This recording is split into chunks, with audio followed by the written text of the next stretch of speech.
There are many things that we can do together. In the IT field, China is strong in hardware and relative to India much weaker in software. I think what ranking you have called SCI CMM or CMM SCI. I think these rank 5 countries or grade 5 companies. I think we have amongst the largest in the world, maybe more than even the United States. In terms of quality, we have demonstrated quality in automobile parts. The Deming Prize in China is won is won by India, that prize which is given by Japan. So automobile ancillaries is a great opportunity for India, where India and China can collaborate. Some work has already started, but more needs to be done.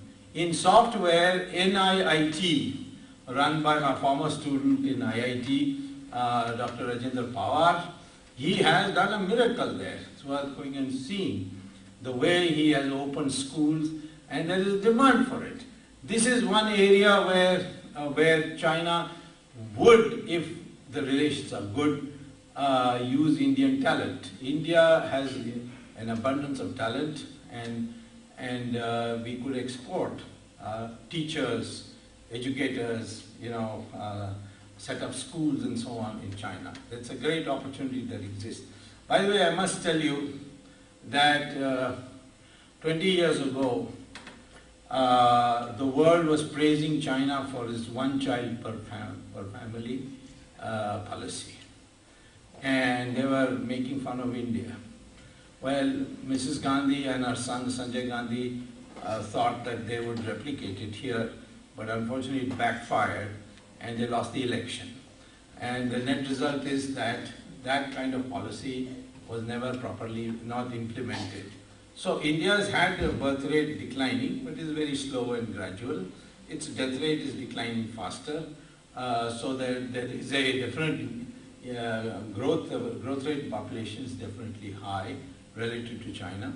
But China implemented its one child per family policy, and today suddenly they find that after 2015, the proportion of population in the age group 15 to 64 is going to start shrinking. It's already shrinking in Europe. Japan, it is terrible.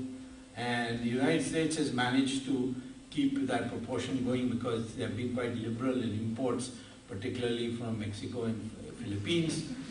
And so, therefore, United States has managed to fill that demographic hole. But India, by 2015, will have 50 million excess skilled manpower. And we are in a position to export that. And all the other countries are going to be deficit. China is going to be deficit after 2015. And I will tell you what is the problem of a population which ages fast is that the number of people coming into the labor force becomes smaller than the number of people retiring and going, which means that in the past, the number of people who came into the labor force, the deductions in their salary and all went to pay the pension of those who are retiring, who are fewer in number. Now what is going to happen is that the number retiring will be larger, the number coming is smaller, so there is a pension bomb which is looming over as a crisis over all European countries. Greece's problem essentially comes out of that because they are unmanageable debt. All of them are going to have this problem. The only country which is not going to have this problem is our population problem has suddenly become a demographic dividend for us. I mean, those people who used to lecture us about the population problem, today they say India's demographic dividend. So it is a complete turnaround. And I have to thank the Indian people for having defeated Mrs. Gandhi on this issue. And therefore we have had, it's not that our population growth rate is going up, it's going down actually. But it's gradual, not the steep fall that China has had. And as a consequence, India is going to be placed in a very great advantageous position, provided this new young stock of labor is properly educated. And therefore the educational system becomes extremely important.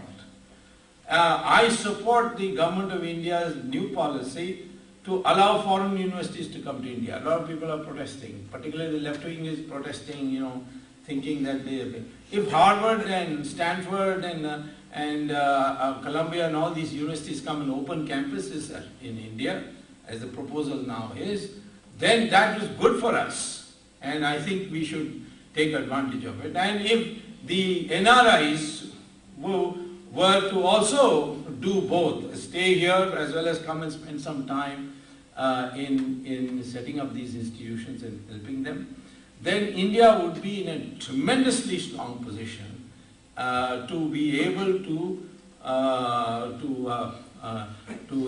the whole world, including China. Let me also say that economists recognize that the majority contribution to the acceleration and growth rate of any country is due to what they call as productivity. And productivity is due to innovation. Innovation is when you bring out new ways of doing things.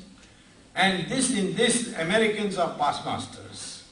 They have a tremendous record on innovation. And on everything there's innovation. 20 years ago, the safety pins I used to buy in the market are different from the safety pins I buy today. All other parts of the world, the safety pin has not changed in design. But in the United States, some change is always there. They are all the time innovating. In 1987, I had come to teach for 2 years at Harvard. I had taken leave from politics and I came to Harvard to teach.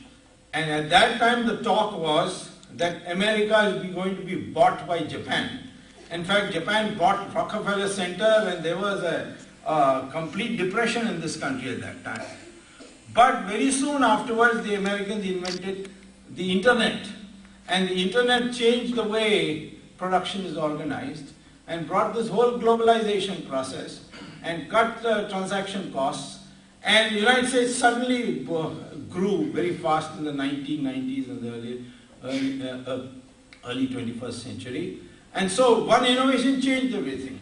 Today when I see what Apple is doing in iPad and iPhone and so on, you can see that the American enterprise is still there. So I will never not write off the Americans as the Americans themselves are writing themselves off.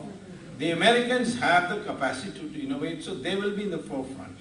But the only other country who can match the Americans in the future in innovation is India.